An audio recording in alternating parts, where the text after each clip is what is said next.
qui n'avait jamais été fait, c'était de réunir toutes les composantes de la production locale. Ça paraît peut-être évident, et ça ne l'est pas. Ça n'existe pas, et ça n'existe pas même en dehors de la Martinique, dans les Outre-mer. Et donc ça, c'est déjà une première étape, ça permet d'échanger. Et on a tout le cycle de la production locale réuni, depuis la fourche, l'agriculture, jusqu'à la fourchette, le magasin.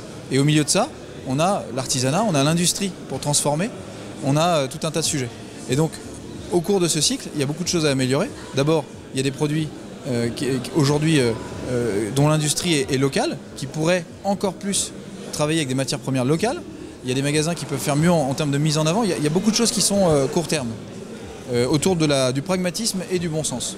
Et puis il y a des choses qui sont, on va pas se mentir, moyen terme et long terme, parce que on part de, je disais, 17% de couverture des besoins alimentaires de Martinique par de la production martiniquaise, 17%.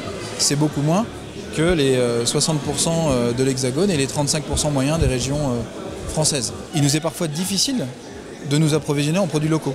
On le souhaiterait davantage, pour la pêche par exemple, mais aussi parfois pour les fruits et légumes. Donc on fait ce qu'on peut, ce qui manque, c'est de l'anticipation, de la planification, de préciser, et je balaye devant notre propre porte en premier, les besoins en termes de produits, en termes, quand il le faut, de calibre, parce qu'on a parfois des clients qui ont ces exigences de calibre, et puis ensuite de volume, de planification pour que ça se passe bien. Et avec ça, on peut travailler non pas sur la prochaine récolte, mais bien au-delà, sur la structuration de la filière.